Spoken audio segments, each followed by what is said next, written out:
I waited about a year after the divorce until I called Winslow Hubble. Things had settled down, and the memories had faded, at least for him. For me, though, they were still fresh, still tender. They were still strong enough to propel me forward as I planned and plotted the second half of my revenge. The first part was the divorce itself. It went fairly quickly. Neither Ashley nor I had enough money to make it interesting for the lawyers, and when the facts of the breakup came out, her parents weren't interested in supporting Ash's plans to tie me up in court. As for the division of property, we didn't have a lot of stuff. We were renting and earning about the same, so it went pretty smoothly despite Ash's best efforts. She didn't want to break up, but I did, and it took her a while to realize that she was no longer steering the ship of our relationship. I tried to convince her gently, but when that didn't work, I threatened to send out videos of her infidelity to everyone in her address book. She folded like an origami artist on speed. And so, less than a year after Ashley arranged her extramarital affairs in our marital bed, we had separate apartments, separate bank accounts, and completely separate lives. We always had different friends. For a while, we tried to bring them together, but her work buddies belonged to the Brooks Brothers Financial District crowd, while mine gravitated more toward the I used to be a starving writer, and now I'm a corporate salesman at Doc Martin's tribe. As we eventually learned, bloodthirsty jackals and mischievous otters don't go well together. I thought about punishing Ashley for her infidelity, but in the end decided divorce was retribution enough. For a few nights of disgusting entertainment, she had robbed herself of a beautiful marriage, a nice apartment she couldn't afford on her own, and a promotion at her job. She worked for an investment firm known as Pierce, Bateman, Potter, Gordon, and McDuck, an investment firm that prided itself on having stable, married employees. Unfortunately, Ash no longer fit that definition. She could still climb the career ladder, but it would take longer and be more challenging. Sometimes I wondered which loss hit her harder, our sweet spot on the Upper West Side, our marriage, or her expressway to the corner office. In truth, though, I think I already knew. In the divorce, Ash got Winslow. I think she would have preferred him to leave with me, but she cracked that egg, and I had no problem leaving her to deal with the aftermath. Winslow Hubble, you see, was my wife's lover. No, he wasn't. Lover is not the right word. Whatever was going on between Winslow and Ashley had nothing to do with love or even affection. He wasn't her boyfriend either. I hadn't kept tabs on my ex-wife since we'd split. Indeed, I'd done my best to completely remove myself from her life. But I was willing to bet my last penny that she hadn't given him the time of day since I'd sent her the video of the two of them. Next chapter. Winslow's phone rang twice before he answered it. The double call was a high school trick he'd carried through college to his job at Pierce Bateman. Never look impatient. Never look desperate. Never pick up the phone on the first ring. If you knew this trick, he just looked pathetic. The same could be said for Winslow. His voice, aristocratic, arrogant. Winslow Hubble speaking. Hello, Winslow. This is Charles Walker. Ah, Chuck Walker. That's a name from the past. I heard the smirk in his voice. The leather seat creaked as he leaned back. What do you want, Chuck? Do you have any money you want to invest? Winslow probably knew my little nest egg was smaller than the rounding error for most of Pierce Bateman's clients. Prick. No, I'm fine now, Winnie. I smiled, knowing the nickname would make him wince. I thought it was high time you and I had a talk. Winslow snorted. Well, I can't imagine what we could talk about, Cook. I mean, Chuck. It's not like we revolve in the same circles now. He chuckled discreetly. Or that you fly around a lot in general. I can't imagine why I'd want to have a drink with you. Well, Vinny, here's the deal. You still have a wife, and I still have a video. I suppose I should tell you a little about my ex-wife and me. I'm Charles. Chuck. Walker, a former journalist who now makes money editing fluff pieces about the charitable endeavors of Polylever, a very large and very famous corporation. It's not the most enjoyable job, but it pays well. The people here are nice, and it helps provide me with something better in retirement than cat food and a short-term heroin addiction. As for Ashley, she's an investment banker working in the wilds of Wall Street. Unlike the tarnished idealism that adds a bit of a hypocritical twist to my office, Pierce, Bateman firmly believes that money creates its own morality. Simply put, if it's profitable, it's good. Despite our different jobs, Ash and I were a perfect match. We were both in our 30s, old enough to seriously consider having children, but young enough not to think about it too seriously. I was 5'6", brown-eyed and green-haired in good shape, which I maintained by going to the gym 3 times a week and walking 10 miles a day. Ash was 5'6", with dark brown hair, sharp blue eyes, and a body that haunted my dreams both before and after marriage. We met at a We Were Promised Jetpacks concert in Brooklyn, where she spilled beer on my third favorite t-shirt and I took her number. I talked to her a lot that night. We skipped a show by a Scottish reggae band and sipped beer in the little smoking area outside. I'd been around the New York dating scene long enough to know that she was something special, beautiful and brilliant, with a playful sense of humor and a direct, unapologetic tone that invariably caught me off guard. I later learned that she was the youngest of 5 children, with 4 older brothers who shared her directness and mischievousness. The following weekend, we agreed to go to the Muppets exhibit at the Museum of the Moving Image, and I found that the humor and intelligence I'd seen during our first meeting persisted even after my beer goggles were gone. If anything, she was even more impressive when I was sober enough to recognize the nuances of her subtle acrimony. 6 months later, she had my ring. A year later, we were married. That was 4 years ago. Keeping a marriage alive in a big city isn't easy, and we both worked hard at it. I knew Ash sometimes stayed late at the office, and she knew I sometimes had to run to meet a deadline or finish one of the articles I was writing on the side. We tried to coordinate subway rides and organize lunches, but some days we only saw each other for a few minutes in the morning and an hour or 2 in the evening. Nevertheless, we tried not to miss a weekend, texted to keep in touch, and never forgot an important date or anniversary. Even silly ones like Spilled Beer Day and First Real Date Day. I learned that Ash was a chameleon. In museums, she was smart and erudite without being snotty.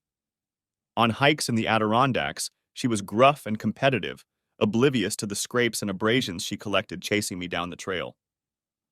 As we dated, lived together, got married, and made a life, she discovered new sides of herself. The abstruseness in her humor, the vulnerability in her caring. It was as if she'd made a gift of those parts, offering them to me when I least expected it. At work, the chameleon Ash let her predatory side come out. I could see hints of her every Thursday night at the weekly Pierce, Bateman sit-downs. The firm had a permanent lease on a back room at the Three Olives, a prim establishment in the financial district with enough burgundy leather chairs, hunter prints, and bland British cuisine to give even the most dedicated Anglophile trouble. While weekly attendance was not officially required, not showing up, especially with a spouse in tow, meant admitting you didn't care enough to work your way up the career ladder. So every Thursday night, I made small talk with Ashley's fellow Financial Wars colleagues, absorbed gossip from her office, and watched her work the crowd. Most of Ashley's co-workers were smug former students, and many of their spouses were the kind of lacquered blondes who'd studied art or early childhood education in college, scrounging for husbands with serious earning potential. I tried to blend in, but you can have so many conversations about rooftop bars and Jimmy Choo shoes that you want to eat a bullet afterward. Luckily, Martha Call Me Marty Hubble came to my rescue. On the surface, Winslow Hubble's better half looked like another ravenous, bleached, and varnished Pierce Bateman wife. My assumptions about her came crashing down one evening, however, when Abby Van Werten was talking about her husband's new hobby of curling, a Canadian game in which you have to push granite discs across an ice-covered surface. "So, let's get this straight," Martha murmured. "Is she bragging that her blue-blooded New England husband is spending a fortune to learn a game played by redneck Canadians?" I glanced over and saw a smirk playing on her face. Martha, I realized, had thrown her version of a colloquial Hail Mary, a salvo designed to figure out if I was a fellow traveler or just another one of those living in the pod. Rednecks or Rockefellers, inbreeding seems to be universal, I muttered back. Still, it's a dangerous game. It's hard to play polo with your eyes crossed all the time. We headed off to the races. Marty, I learned, was a Martha Stewart-like woman, from her driving ambition to her dry, Mojave-like sense of humor. Like the great Mrs. Stewart, Martha Hubble, N.C.E. Petrowski, began life from humble beginnings, working her way from a working-class Pittsburgh neighborhood to a well-regarded college and, eventually, to a promising marriage to a man whose Anglo-Saxon surname was little more prestigious than her Polish-Lithuanian one. She had a job at a well-known publishing house where she had already made a name for herself, but it was thought to be only a matter of time before she quit and started putting out little Hubbles. At the endless happy hours of Pierce, Bateman, Marty, and I would usually find each other in some corner where we'd exchange witty comments and shorten the time over a game of Nazi haircut bingo. Basically, you scan the crowd of New Yorkers, picking out the various haircuts of Goring, Heydrich, Goebbels, and Hitler. In a place like Three Olives, teeming with testosterone and expensive hair care products, well, let's just say it was a target-rich environment. While Marty and I were quietly bickering, our spouses were working the crowd. They went their separate ways.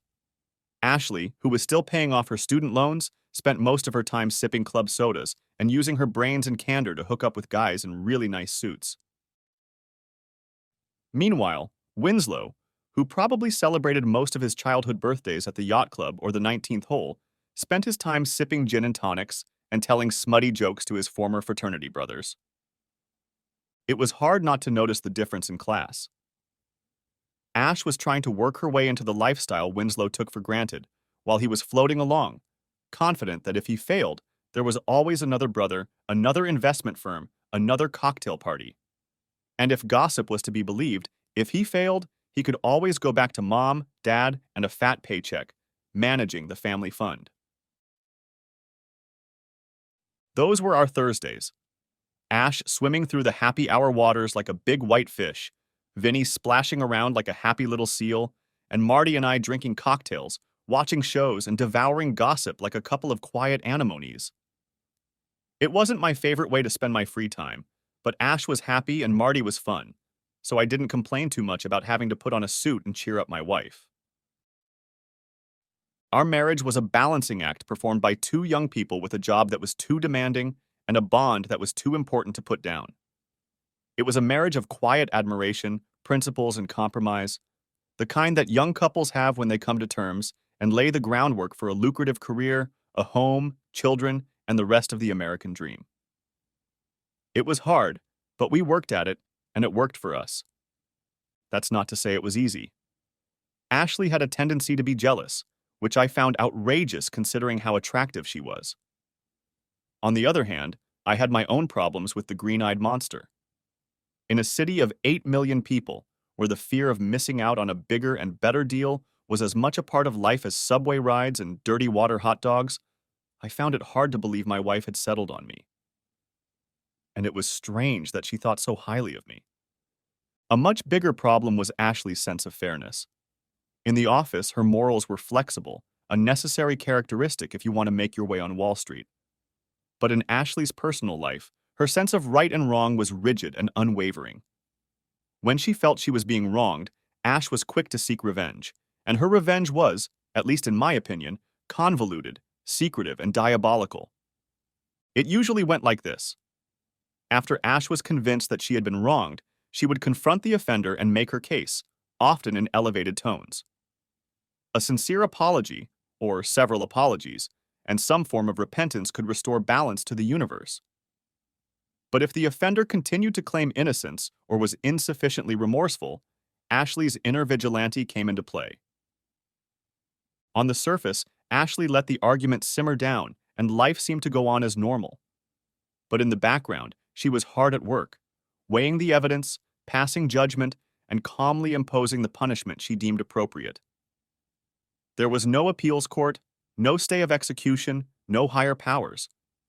When Ashley delivered her verdict, She needed no outside confirmation that she had done the right thing, and she rejected any argument that she had gone too far.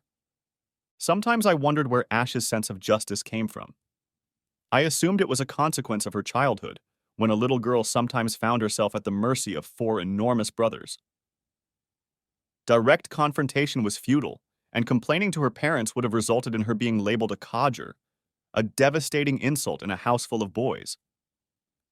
I can easily imagine little Ashley coming up with worthy punishments for her brothers and then implementing them. And with four rowdy boys in the house, who would suspect the angelic little sister? Ashley's early years as a partisan could also explain why her punishments often seemed excessive. By my reckoning, for every pound of crime, she usually imposed 1.5 pounds of punishment. Sometimes I wondered if she still saw herself as a powerless little sister, fighting secret battles with her older brothers. Or maybe that extra 50% was the court fees she charged as payback for the time she spent as judge, jury, and executioner. Case in point. One Sunday, a few months after we were married, Ash and I were cleaning up the mess in our apartment, sweeping out the trash that had accumulated in closets and corners, collecting clothes for Goodwill, and saying goodbye to college textbooks that we were finally ready to admit we'd never read again. By the time we were done, the living room was littered with bags and boxes, and I was hauling trash to the dumpster on the corner and to Goodwill a block away. All seemed well in Walker country as we pondered the new space in our closets and bookshelves. 40 minutes later, I was lying on the couch clutching a beer in my hands, and Ashley was hovering over me, almost vibrating with rage. It seemed that the bag that was supposed to go to the dry cleaners had somehow gone missing. After finding out that it wasn't in the trash and that Goodwill wasn't willing to let us wander around the warehouse looking for it, my wife was left in a complete state of frustration, with no one to take it out on but me. Apparently, I hadn't looked over the bags closely enough when I carried them out of the apartment, and now Ash was missing 3 dresses. I apologized. What else was I supposed to do? But it was like trying to fight a forest fire with a handful of sand. After the third apology, I gulped down the rest of my beer, told my wife I needed to be alone, and went for a long walk. When I returned a few hours later, there were 3 new dresses in the closet and Ash was asleep. The next morning when I woke up, Ashley was gone. I did my morning chores and started getting dressed for work. The process stopped when I realized I had no pants. Not in my closet, not in the laundry room. Even my suit pants were missing. I texted Ash. "Honey, have you seen my pants?" "I can't find them." The reply came back immediately. "Check Goodwill." Fighting a wave of rage, I finally found a pair of dark sweatpants in my gym bag. Not ideal, but I was running late, and they would last until lunch before I ran into Uniqlo. When I got home that night, I had 3 new pairs of pants. As I put them away in my closet, Ashley watched me with a strangely satisfied expression in her eyes. Afterward, I went for another walk. Simply put, I couldn't spend another minute in the same apartment with her. Final tally. 3 dresses lost due to honest confusion and 12 pairs of pants, including 2 irreplaceable pairs of suit pants, sacrificed at the stake of divine justice. I don't know what scale Ashley used, but it seemed to me that the punishment far outweighed the crime. For the first time in our young marriage, I began to wonder if I had made a mistake. It took a few days before we regained our mutual understanding. Ashley never apologized, but my stony silence seemed to impress her. Over the next few nights, she brought home dinner, working her way through my favorite restaurants. On Wednesday, I discovered a J. Crew. That night, I had enough pants to last me a week, and when I went to happy hour at Pierce Bateman's on Thursday, she greeted me with a huge hug. It seemed like we were back. Besides teaching me to be very careful when checking trash bags before taking them to the curb, the pants episode taught me an important lesson about Ashley's revenge. While she seemed to derive a sense of satisfaction from being an instrument of divine retribution, her actions did not bring her joy. She treated revenge as a grim obligation rather than a hobby, something to be endured, if only as a means of fixing the world. In the case of my 10 pairs of missing pants, that responsibility was worth about $500, not counting my now incomplete suits. We weren't short of money, but replacing clothes crippled our finances for a month or two. Still, she accepted our plight stoically, as if the cost of our new closet was a tithe or a tax we had to pay to move on with our lives. Ashley never paid for the missing pants again, but every once in a while, I'd see the odd, satisfied look flicker across her face. Usually at the moment, I discovered something odd, like salt in my cereal, or that the book I was reading had somehow disappeared. Eventually, I accepted it as part of our life together. I had my quirks, like my firm belief that peanut butter should be kept in the refrigerator, and Ashley had her quirks, like her psychotic need for violent revenge. But, I reasoned, when you love someone, you accept them whole. I learned to apologize if possible, but I also didn't want to live in fear of my wife's temper. So there were times when I'd duck my heels, batten down the hatches, and wait for hurricane-force revenge to sweep through the apartment. We found a balance, and most of the time it suited us. Until Caitlyn showed up. Next chapter. Let me start by saying that I didn't hire Caitlyn. That decision was made by people 3 or 4 rungs higher up the food chain, through a mysterious vetting method that I'm sure involves drawing a pentagram and slaughtering a goat. I was involved in one of a series of reviews at which I pointed out that her journalistic experience and ability to produce top-notch writing under tight deadlines put her an order of magnitude above the other applicants.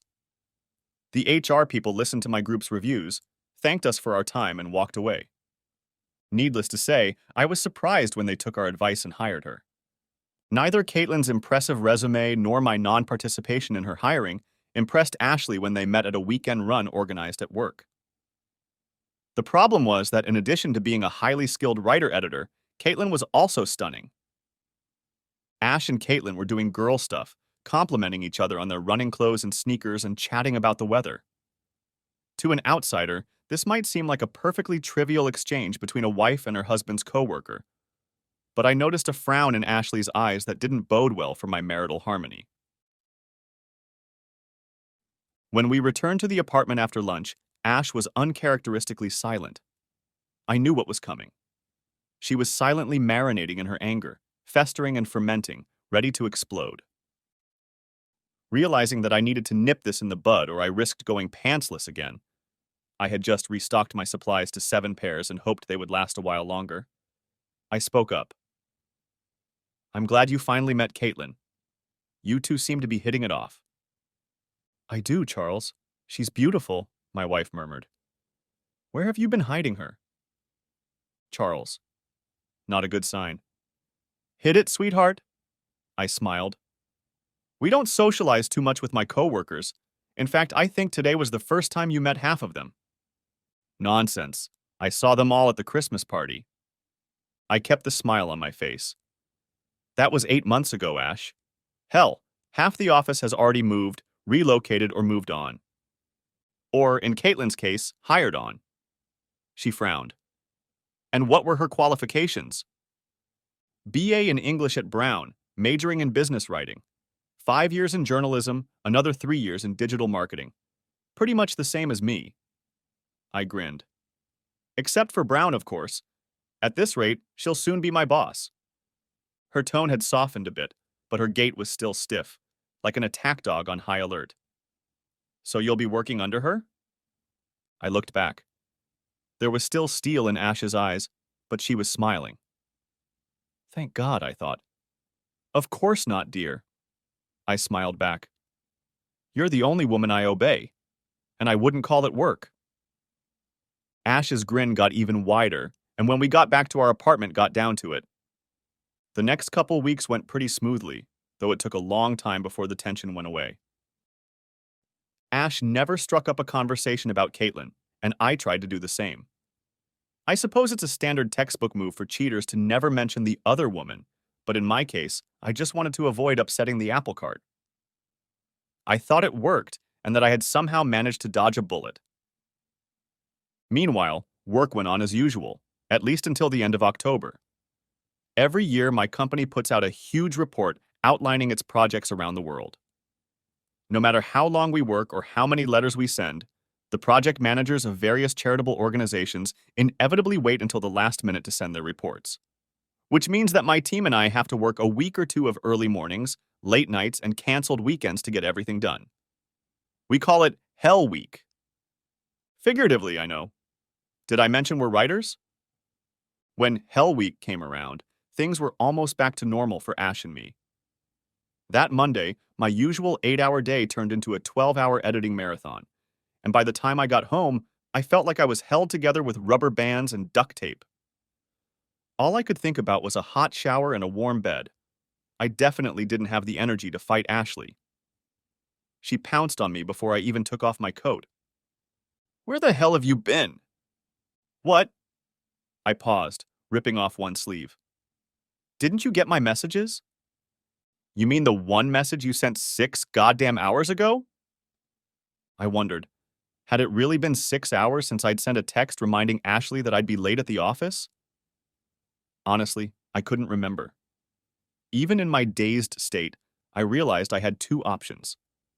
Engage in a fight with Ashley that would likely end with me falling asleep on the couch, or try to defuse the situation, get to bed, and fall asleep.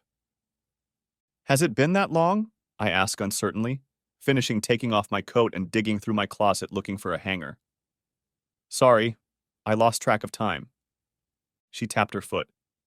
This wasn't good. "I'm sure you did." I sighed. "Remember when I told you it was a hell of a week, Ash? That my team was going to spend all day, plus more, trying to put together an annual report?" Tap, tap, tap. "Remember when I asked you to keep in touch so I'd know about dinner?" Shit. "Yeah. Shit. I'm sorry, Ash. It was crazy and I couldn't keep checking my phone all the time. It's going to be like that all week." Tap, tap, tap. "Was she there?" Shit. "The whole team was there all day, including Caitlyn," I said. I looked Ashley straight in the eye, with all the sincerity I was capable of, considering my eyelids felt like they weighed 40 pounds each. "Ash, I'm really sorry I didn't stop by to see you. I've spent the last 12 hours putting out fires, and frankly, it's going to be like this until we meet our deadline next Thursday." "That's 8 days." "10. Remember last year when I had to work all weekend? I'll have to do it again this year." I slumped my shoulders. I needed to go to bed. "Ash, I'm really sorry, but it's part of my job. It was part of my job long before Caitlyn was hired, and it will be part of my job after she leaves." "She's leaving?" The tapping stopped. I chuckled dryly. "In time. You know how it is. Team members are constantly being reassigned and leaving. The only reason they haven't moved me elsewhere is because they don't have anyone else to edit articles and run the website." Ashley's eyebrow furrowed again. "But for now, you'll still be working with her." "Yes, my love. I'm still working with Caitlyn, and with Aaron and Kim and Jake and Brandon and the rest of the team. And that's all I do." We came to a compromise. Ashley allowed herself to be reassured, and I agreed to respond to her messages with due promptness. She wanted immediate responses, but I talked her into giving me 10 minutes of freedom. It was a classic compromise, but neither of us was particularly happy with it. I had to be on an electronic leash during the most difficult time of the year, and she had to deal with her jealousy. When we went to bed, she was still looking at me with a slightly hard stare. A fragile peace reigned in our apartment. At work, I felt like I was constantly being pulled between Ashley's insecurities and the pile of editing that was growing no matter how fast my team and I worked. I knew from experience the previous year that eventually we'd reach a tipping point and the tide would start to ebb, but that was almost a week away. In the meantime, Ashley was pushing the texts to the limit. At least 10 times a day, a message would pop up, and I would have to take my mind off my business to respond to it. Usually I just had to put editing on hold for a minute, but a couple times she'd text in the middle of a meeting, and I'd have to scribble a quick reply under the table, hoping no one would notice what I was doing. Her messages were always innocuous, little notes like, "How are you?" or "Hope all is well." But the meaning was clear. I was being watched. The timing checked out too. Sometimes Ashley would start texting a few minutes after I got to the office, and sometimes she'd wait an hour or so. Sometimes they followed right after each other, and sometimes hours passed in between. I got the feeling she was playing Battleship with me, hoping to catch me in an unguarded moment while Caitlyn and I were having a quick shag in a closet somewhere. It would have gone on like that for the rest of Hell Week, but I made a mistake. My phone charger at home was on its last legs and only worked if I stuck the cord under the phone and pulled it tight. It was an easy fix. All I had to do was buy a new cord, but it happened during Hell Week, and between Ashley and the annual report, I didn't have enough working brain cells to deal with another problem. As a result, when I got to the office Friday morning, my phone was at 7%. Normally, I would have plugged it in as soon as I sat down at my desk, but barely had I gotten my coat off before Jake came running in with the latest trouble, and I got right to work. By the time I came up for air, it was about 12. My cell phone was dead. In retrospect, the horror of realizing I'd been out of contact for hours should have been a wake-up call, but I'd been with Ashley for 4 years, and the frog was on its way to boiling over. My pounding heart and growing sense of panic when I plugged in my phone didn't even seem strange. Damn. The phone's battery was dead low, and it took almost a minute to get enough charge to start. My pulse was pounding in my ears. Damn. The phone emitted a quick vibrating beep, starting the download, followed by several vibrating beeps heralding the arrival of a bunch of messages. Shit. The messages quickly changed from innocuous, "Hey babe, what's up?" to angry, "Where the hell are you, Charles?" and angry, "You have 5 minutes to answer your goddamn phone." Shit. I quickly hit the dial the phone button, but got 2 rings and then her answering machine. She was checking my calls. I tried again and got the same result. The third time I left a message explaining what happened. I then sent a message with the same, albeit abbreviated, explanation. No response. Another, shorter message. No response. At this point, I was torn between running to her office to plead my case and going back to work. In one case, I would preserve marital harmony. In the other case, I would keep my job, which was very important, because after she kicked me out, I would definitely need a paycheck to pay the rent. Either way, I had to wait about half an hour for my phone to charge enough. After the last batch of messages, there's no way I'm leaving my desk without my electronic umbilical cord. While I waited, I tried to get back to editing, but my brain was blocked and my heart was still pounding in my chest. I thought about the fact that no matter what I did, I couldn't guarantee that Ashley would back down. There was something wrong with this, I realized. Despite my determination not to become hostage to my wife's temper and her strange sense of justice, this was exactly what had happened.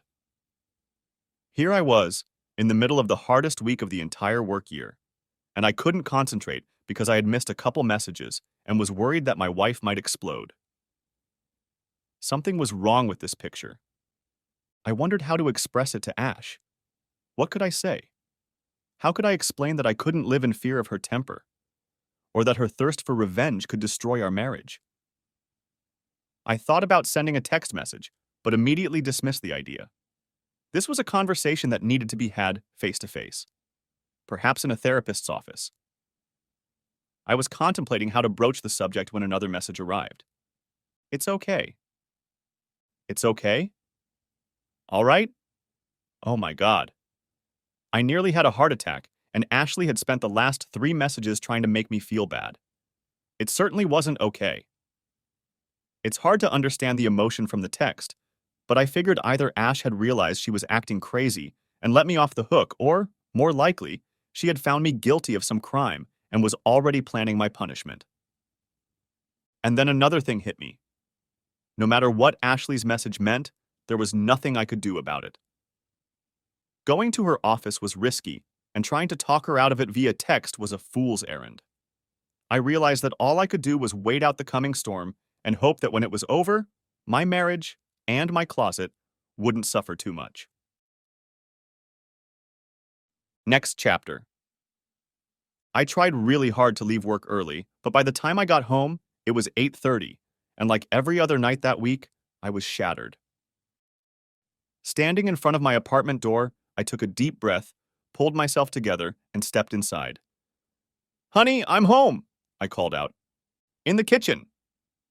The voice was normal, and I allowed myself some optimism. Maybe it wouldn't be as bad as I thought. On the other hand, her cheerful voice raised some concerns. Why didn't she get more upset? Had she already begun her revenge? Would my dinner be full of laxatives? Ipecac? Pills? After hanging up my coat and taking off my shoes, I prepared to attack. But instead, I was greeted by Ashley with a relaxed smile on her face. "Welcome home, sweetie," she chirped, hugging me. What was going on? I was still in damage control mode. "Hi, my love. I'm sorry I missed your messages today. My phone ran out of battery and—" She glared. "Don't worry about it, sweetheart. You explained everything in your message." But she reached up and kissed me again. No buts. Mistakes happen. I picked up a new cord on my way home from work. Who was this woman, and what had she done to my wife? In hindsight, I probably should have investigated further, but it was almost 9. I had just gotten home after 12 hours of work, and having barely prevented one heart attack, I didn't want to provoke another. I gave up with a sigh of relief. "Thanks, Ash. I'll make sure my phone is charged tomorrow." She smiled broadly again. "See to it, babe." Ash and I agreed that she would have dinner on Hell Week. She ordered Chinese takeout, and I nibbled on it for a while, but the day had knocked me out, and I didn't immediately find myself dozing over my plate. "I should go to bed," I said. "Are you coming?" She bestowed a bright smile on me again. "Maybe in a little while. I'm going to do some reading." "Okay." I made it to the bathroom, performed my ablutions, and fell into bed. As I dozed off, I noticed that there was a slight odor of something in the air. Febreze, maybe? Before I could think about it, sleep took me.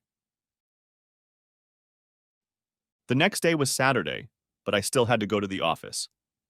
I got up, showered, and dressed quietly. Before leaving the bedroom, I looked over at Ashley lying on the bed. Curled up in a fetal position and wrapped up in the soft yellow sheets, she looked so peaceful. It was another of her chameleon faces, the soft, vulnerable woman I wanted to protect. She looked nothing at all like the tough financial analyst in the dark pantsuit or the confident wife I'd seen the night before, with a satisfied look in her eyes. Wait, satisfied? I felt my good mood deflate. Shit. I shook my head. No need to cause trouble where there wasn't any. I told myself that my pants weren't missing, my clothes were intact, and there was no reason to borrow tomorrow's worries when I already had a hard day ahead of me. Still, I kept coming back to that look in her eyes. Had it really been there? Ash only texted me 4 messages that day, and I tried to reply to them quickly. They were all fun and light, no yelling or swearing, and she seemed pleased with my responses. When I got home that night, everything seemed normal, mostly normal. And at the Greek restaurant, she was served chicken with lemon. She often ordered takeout, but I wasn't going to fight about it. I searched Ashley's eyes for that satisfied glint. Maybe it was there? I wasn't sure. As tired as I was, I felt like I was imagining things. In the bedroom, I smelled Febreze again. Honey, it smells weird in here. Did you spray something? Yes.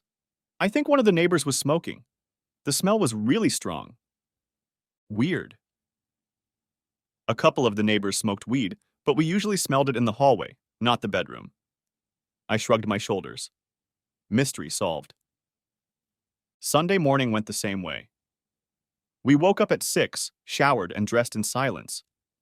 I looked at Ashley, nestled on the pale green sheets, looking like some kind of mermaid or Botticelli's Venus, though dressed in a flannel nightgown. I kissed her and left for the office. Later, it occurred to me. The sheets were yellow on Saturday and green on Sunday. I shrugged. We changed the sheets pretty regularly, but we didn't stick to any particular schedule. I guess Ash just decided it was time to change the sheets. That night was the same. Food from the corner diner, notes of Febreze and unbroken sleep. Maybe the smug look on her face?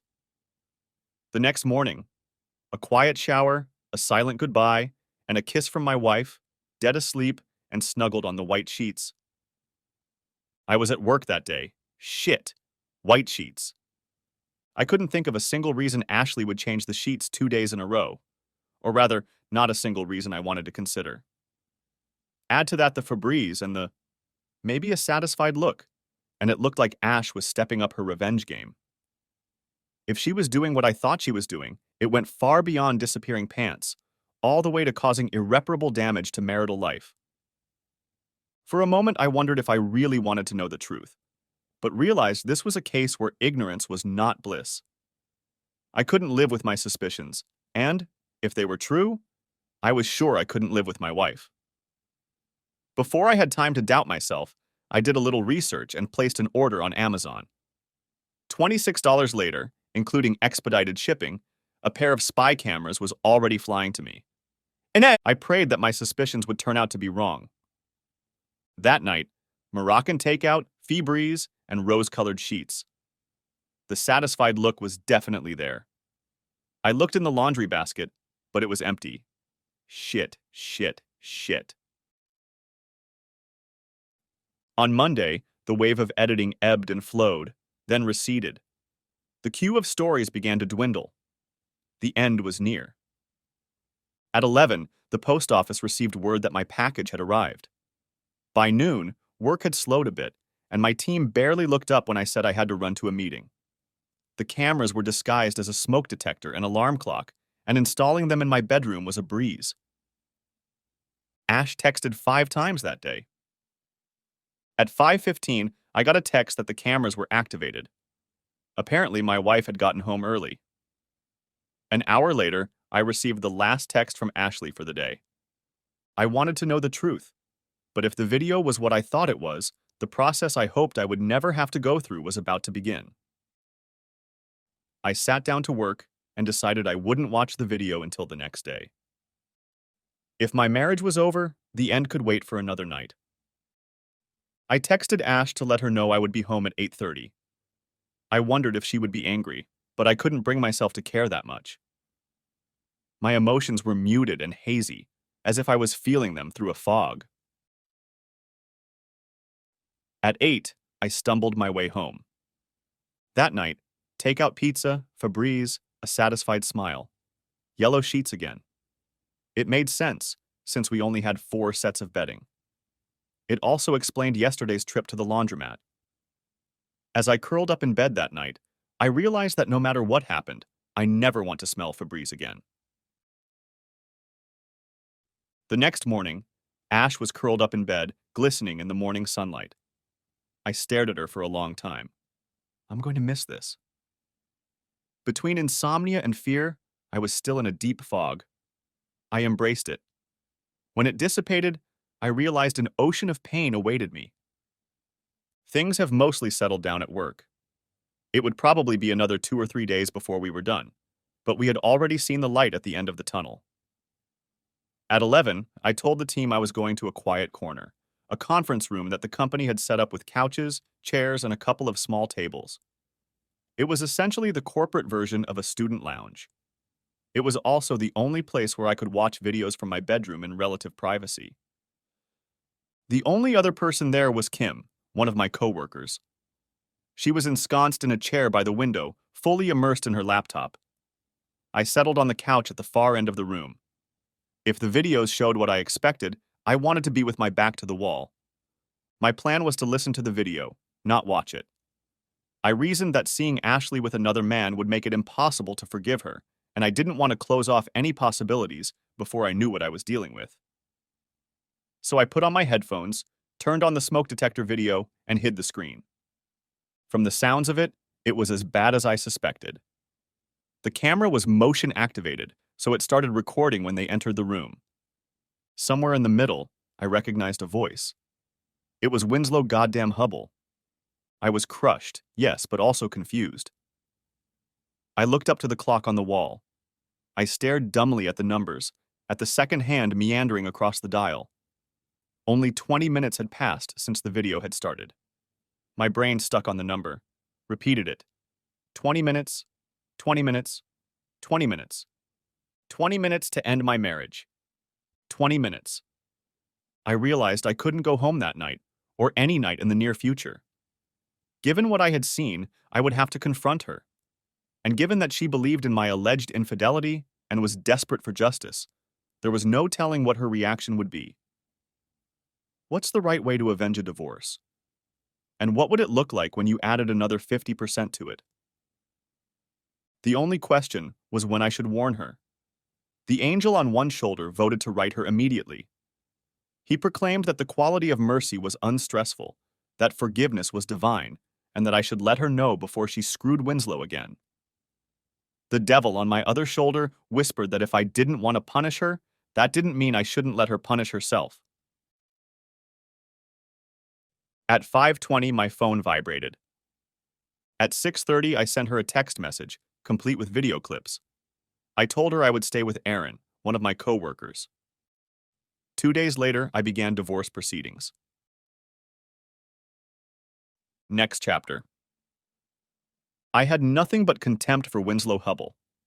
From conversations with Marty and the gossip I gathered during happy hours, I realized how his wealth and privilege had protected him over the years. Simply put, every time Vinny got in trouble, his prep school friends, fraternity brothers, and Dad's checkbook solved the problem. I considered all the usual revenge scenarios and realized none of them would work. If I attacked him openly, his parents would make sure the reverberations would destroy me, and possibly Ash. As for Winslow, he'd likely continue to be a happy seal, oblivious to the destruction he was scattering in his wake. The problem plagued me. How do you punish the man who has everything? As I lay in bed at night, I thought back to Winslow's dialogue in the video. His comments about me being a suck-up, about him being superior, his need to know he was better than me. And then I realized there was something I could learn from Winslow Hubble. It would take time and a lot of research, but what the hell?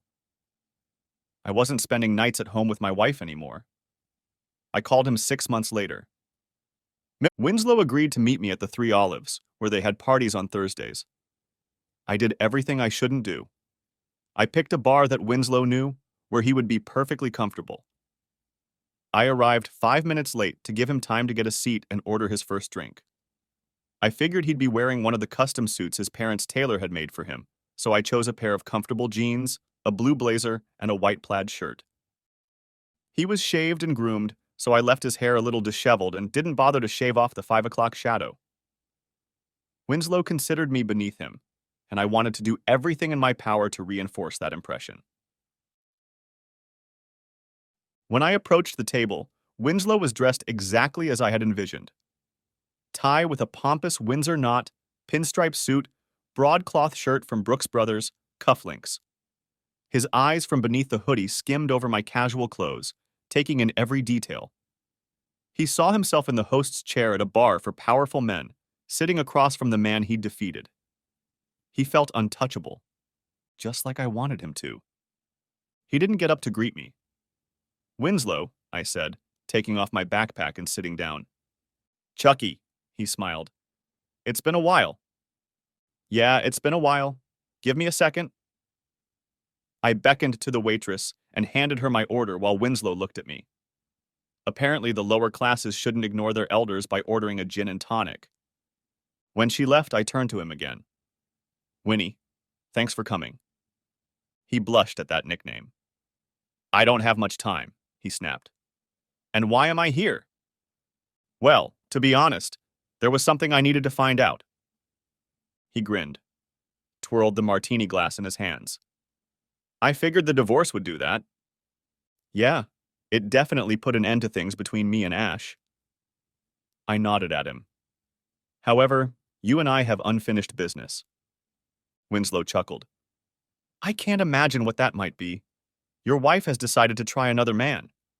He smirked. "A better man." "And you just couldn't resist." "Why should I? Ashley is a beautiful woman." His eyes glittered. "And she's so good in the bedroom. Besides, from what she says, you weren't giving her what she needed." We'll get back to that later. After I found out about the two of you, I thought about revenge. In Ashley's case, it was simple. We divorced, and I haven't seen her since. We had a beautiful marriage, and she ruined it. She's going to have to live with that.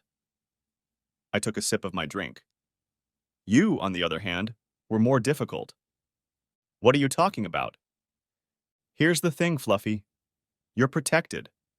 Suppose I do the obvious thing and beat you to a pulp. His eyes widened, and he slowly removed his hands from the table. I have no doubt I could do it, and I'm sure it would be great fun. But I'll barely have time to wash the blood off my hands before your parents lock me up. I lowered my gaze to my hands resting in his lap. Besides, you're probably the kind of wimp that mom and dad make you carry around a panic button, in which case I'll be lucky if I manage to land a few punches before the hired security guards plow me to the floor. Winston blushed and defiantly put his hands back on the table. He took a sip from his glass. A big gulp. So you're not going to try to beat me up? No. Maybe I can even save up some money and find a real professional to make you disappear. I tried not to smirk at the look on his face. I needed to look serious. But then I'll run into the same problem. Your parents will undoubtedly hire a bunch of investigators, and then I'll have to worry about any evidence my hitman leaves behind. Sooner or later he'll get caught, he'll jump me, and then I'll end up in jail, this time with a murder charge and a few thousand less to spend on my legal defense. Why not just leave it at that? I'm sure I could. I interrupted him. I've been thinking about revenge. I could send a video of you to your friends, your parents, your work. Winslow started to turn slightly green. But what would be the point of that? Your parents already know what you're like. They've been cleaning up after you for years.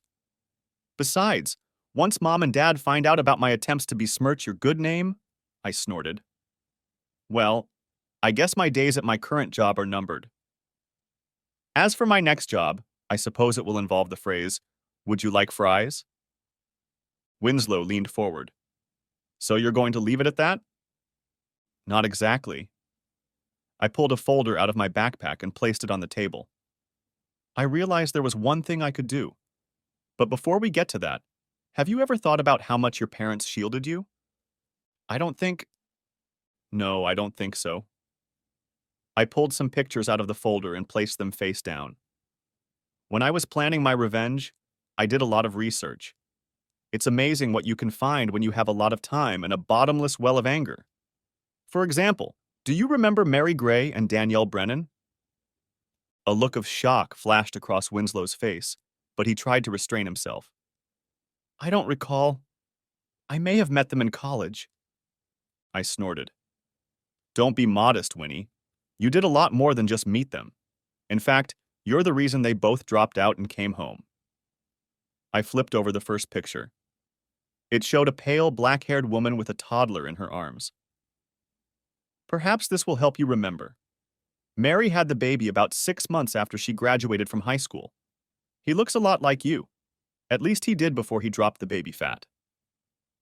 You'll be happy to know that she graduated from a community college. From what she posts on Facebook, the two of them are doing well.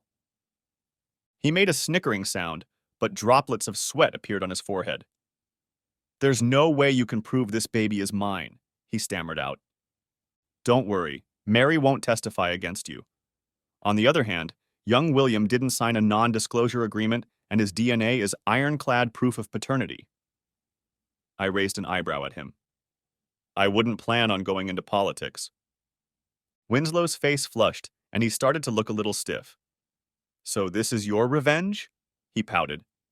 Speculation and innuendo? Sit tight, Winnie. We've only just begun. I flipped the other picture over. This one wasn't as cheerful. The woman in it had blonde hair, depressed cheeks, haunted eyes. It was harder with Danielle.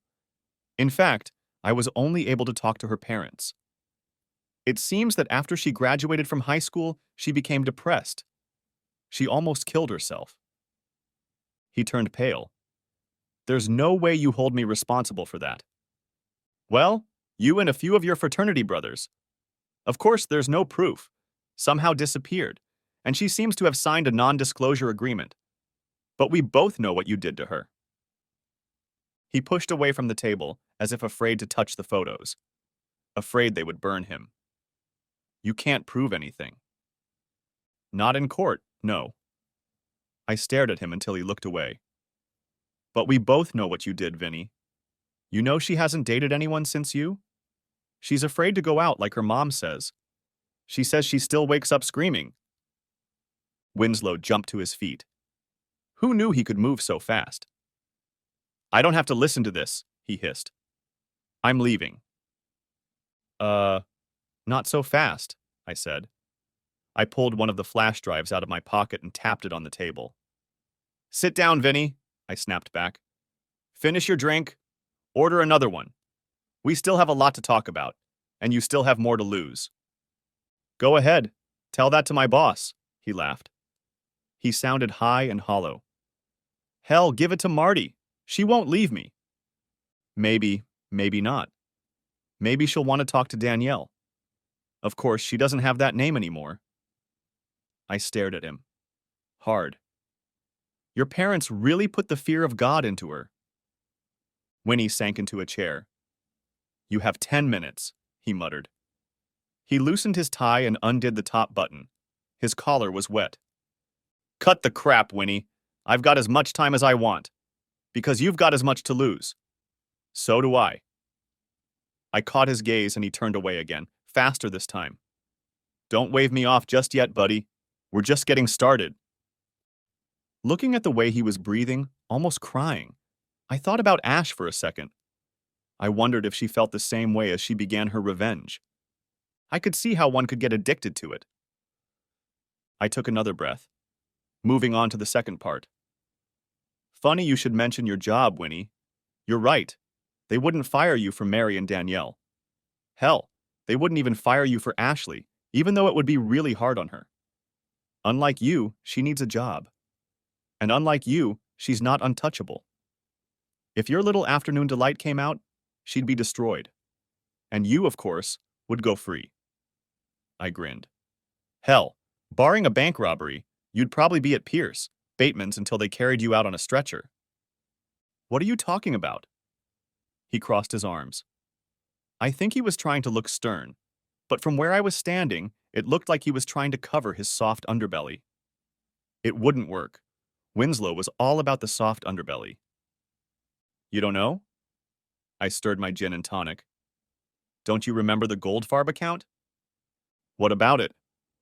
You lost $500,000 because of a mistake an intern would have noticed. Didn't you ever wonder why you weren't fired?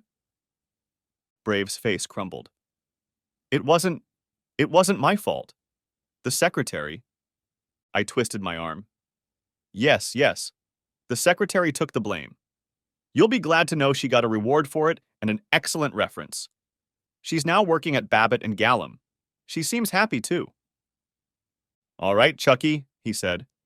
If you know so much, tell me why I didn't get fired. Did he really not know? I studied his face.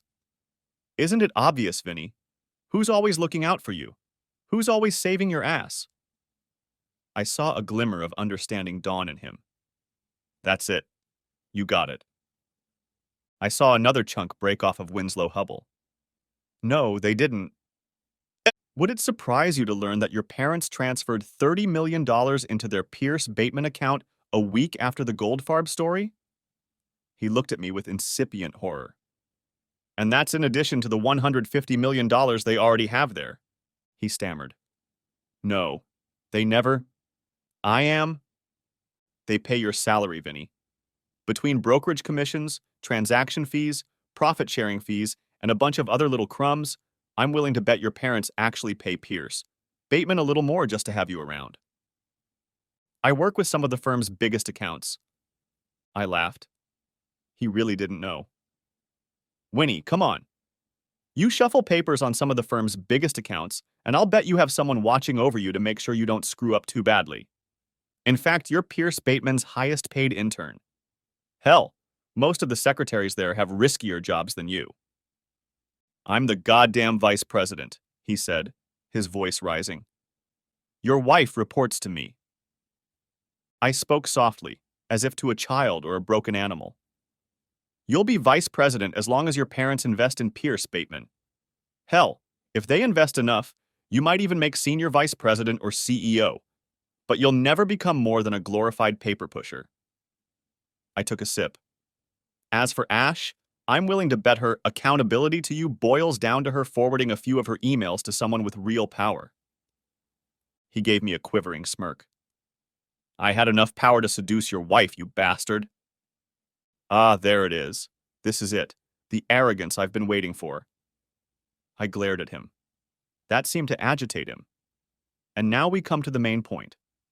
Are you ready, Winslow? Yes, you entertained my wife. In my bed. What was it? 4 times? 5 times? 6. And then I put the hammer down. How many times has it been since then? Winslow's face lowered as I continued. It's been a year and a half, Winnie. How many times has my ex-girlfriend brought you back to her bed? It was...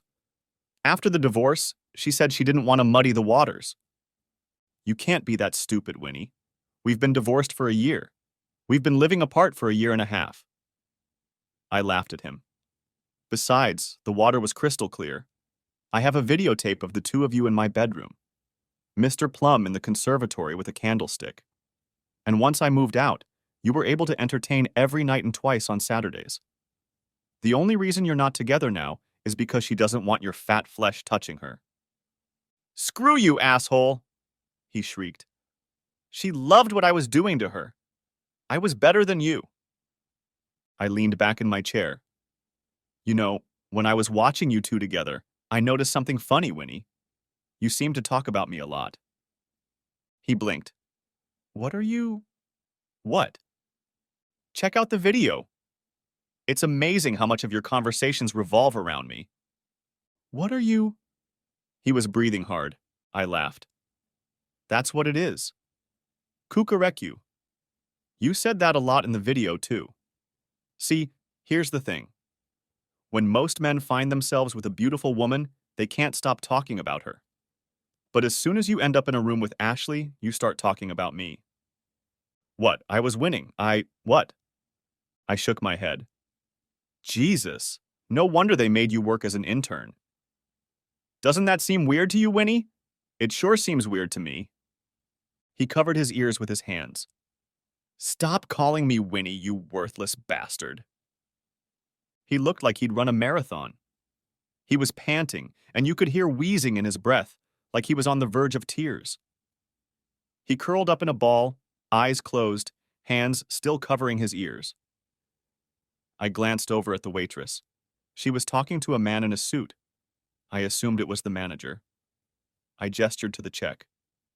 Don't, he groaned. I'm not saying anything, Vinny. I'm just telling you what I saw. What you're going to see when you watch this video. I looked at him. He was shocked. It's no big deal, Winnie. It's like liking blondes or big women. Accept it and move on with your life. I won't, he whined. I don't judge, Winnie, at least not for this. I finished my drink and set it on the floor. What about the rest of it? A child without a father? Ruined lives? Broken marriages? Fictitious jobs funded by mommy and daddy? Yeah, for that I really judge you. His face seemed swollen, red and sweaty. His tie was a mess. His eyes were pleading. What about the video? You're not going to give it to Marty, are you? I burst out laughing. Winnie, Marty's had the video for a year. I gave her a copy as soon as the divorce was finalized. This one is yours. I handed him the flash drive across the table. What? But she hasn't said anything. Not a word. Winnie, I wouldn't want to risk guessing why Marty stayed with you. Or, for that matter, why she came to you in the first place. I don't know what devil's bargains she made to get her ass out of Pittsburgh, and I'm not going to judge her. I pulled a second flash drive out of my pocket. As for why she stayed with you, maybe it was loyalty? Love? Or maybe it was because your prenuptial agreement says she gets $500,000 if she stays married to you for 5 years. Your 5-year wedding anniversary was, what, 2 weeks ago? 3, he replied absent-mindedly. Yeah, I'm not always good at remembering dates, Congratulations and best wishes for many more happy years. But before I go, this is for you. I handed him a second disc across the table. This is a video I made. We'll call it Chucky and Mrs. X. You can't see her face and we've blurred out any distinguishing features, but I think you'll recognize her voice. I paused and picked up my backpack. Or maybe not. She does a lot of moaning and screaming. Funny though, the video is 2 hours long, and I'm pretty sure I didn't mention you once. The end. Thanks for watching, I hope you enjoyed it, so subscribe to my channel and watch the next video.